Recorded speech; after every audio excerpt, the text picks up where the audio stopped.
If you have ever said no and then immediately felt bad about it, this might be why. Not a little bad. I mean, like replay it, question it, and almost want to take it back, even if you know you needed to say it. I live that because I can't sit here and tell you I can't sit here and tell you how much boundaries are healthy. You need them they protect you, and they create a better relationship between you and anyone.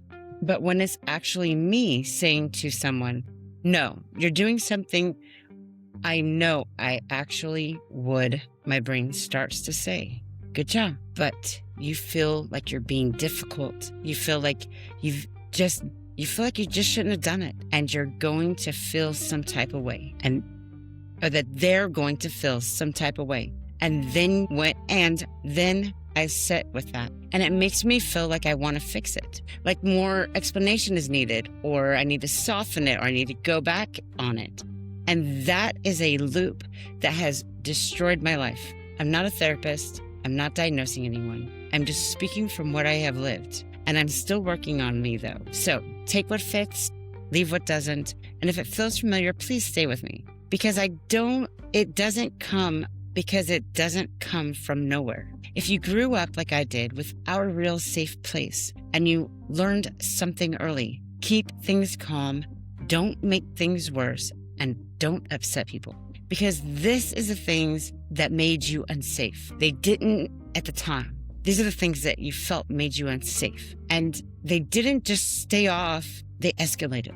So your brain learned to avoid that at all costs. So now as an adult, when you set a boundary, your brain doesn't read it as you're taking care of yourself. It reads it as you might be upsetting someone. And if someone is upset with you, this could mean a conflict or tension or something worse. And your body reacts, tension, overthinking, and guilt. Not because you did something wrong, but because your brain thinks that you did do something risky. And this is the part that messed me up for a long time. I thought the guilt meant that I was wrong. I thought if this was right, it wouldn't feel like this.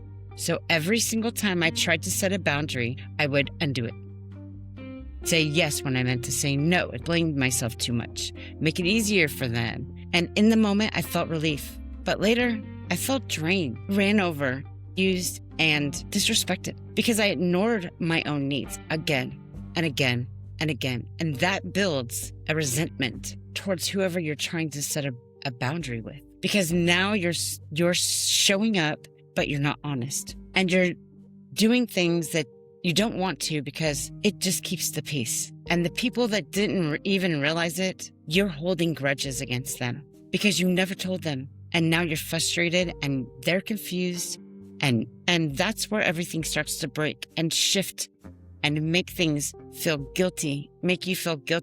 And it doesn't mean it's wrong. Sometimes it just is unfamiliar. And that is what changes everything. Knowing that it's unfamiliar, not wrong.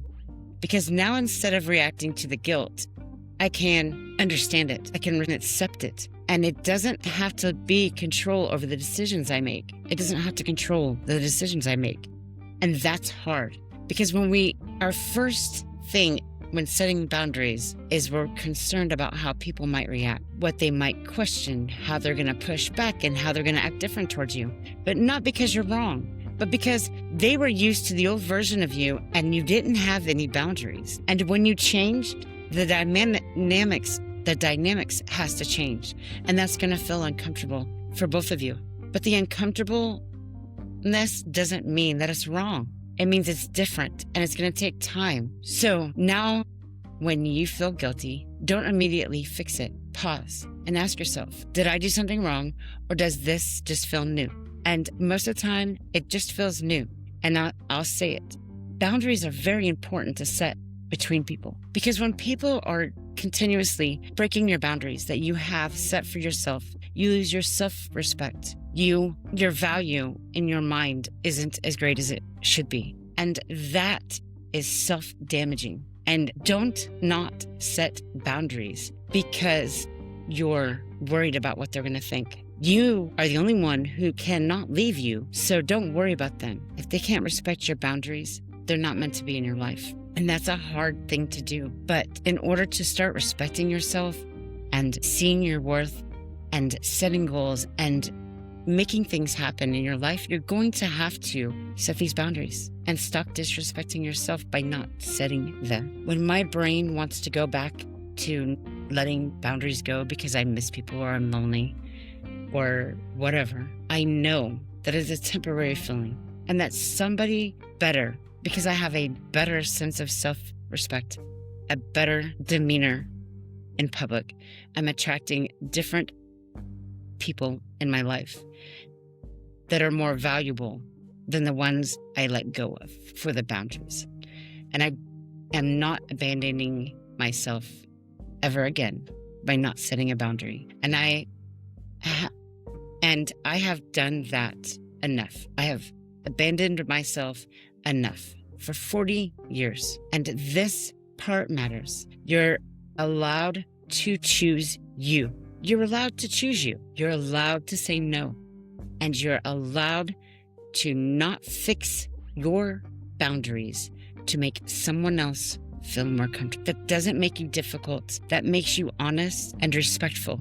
And it builds better relationships with better people who need to be in your life. And every time, it will take less energy and effort to make a boundary. And if this feels like you, you're not wrong for feeling guilty. You were trained to feel this way, but you don't have to stay there.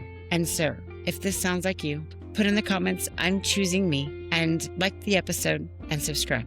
Because on the next episode, we're going to go deeper into how I feel like controlling everything, why I feel like I have to control everything, and what happens when I finally let go. And this is a soul shelter, and I am B, and I'll be back to fight all day.